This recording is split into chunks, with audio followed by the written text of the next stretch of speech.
So the anterolateral system, as we mentioned earlier, so there's our gray matter, posterior aspect of the cross section of the cord, anterior aspect, and that ALS system is about there.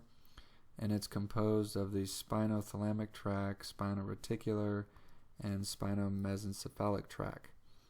Okay, notice the word spine is first, and that is letting you know it is going from spine to brain, spine to brain, spine to brain, which makes this afferent, or body to brain, ascending. Okay.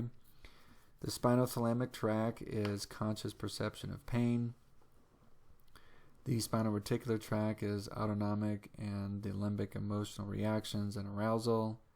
And then the spinomesencephalic tract begins the initiation of the descending suprasegmental modulation, which means at some point the incoming information has to take a U-turn and go back down.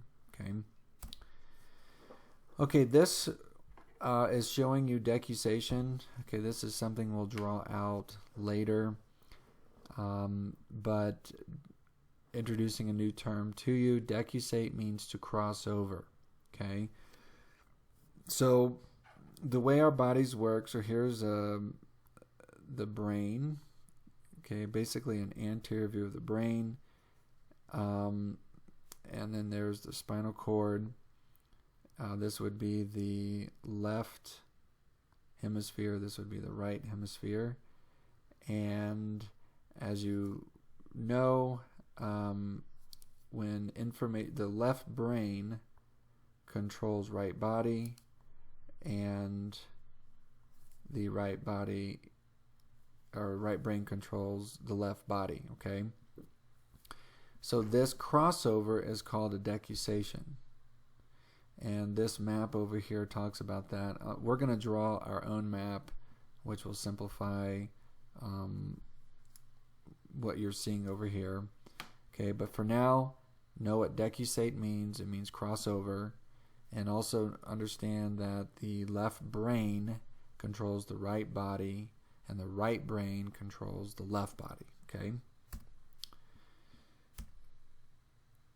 All right, the precentral gyrus is the motor area, so that lies anterior to the central sulcus, responsible for motor output, will allow for skeletal movement, the motor response, skeletal muscle being an example, and then the motor information travels down the corticospinal tract. Okay, just like earlier, the tract, it's letting you know where it's coming from and where it's going. So the cortex, or cortico, so this is brain, to spine. That's letting you know this would be descending or efferent. Okay? So that's your motor response, corticospinal tract. Okay, another map of how things cross over and decussate. As you're seeing, we have the midline, which is this dotted line, and we have the left side and the right side, and we're going to draw our own map of how things cross over and get to the cortex. But you're seeing information coming in, crossing over, and going up to the opposite side. Okay, we're going to map that out on another lecture. All right, the reticular formation, or reticular activating system is information that comes in and then just spreads throughout the whole brain. All right, so the radiations to the cerebral cortex, this is reticular formation. Okay, with our special senses, the different lobes have a different responsibility for what they interpret. For example, the occipital lobe is responsible for vision. The temporal lobe is responsible for the auditory interpretation. So this is what helps you hear. And then the frontal lobe helps with language and comprehension. Broca's area versus Wernicke's. Okay, so you're going to want to write this down, and that's BMWs. So if you own more than one, plural, BMW, and that stands for Broca Motor Wernicke Sensory. Broca Motor Speech, Wernicke Sensory Speech. Okay, these are areas in the brain that are responsible for motor speech and sensory speech. Okay. In Broca's area, it's found at the base of the precentral gyrus. Damage to this area can cause poor speech patterns because you're hurting the motor part. Okay, so they have a tough time getting the motor speech out.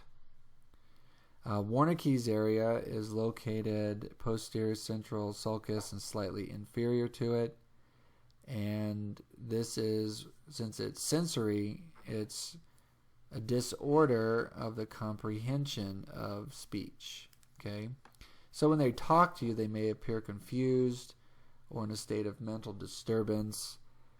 But really what it is, it's difficulty because of a hurt Wernicke's area. Okay, you often see this with head trauma, especially side impact to the brain.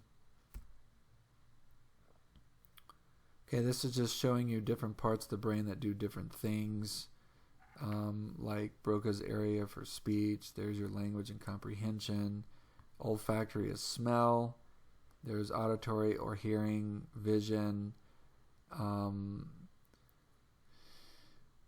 Let's see, here's our taste, the gestation, and so on. Okay, so just kind of a map outlining the different parts of the brain and what they do.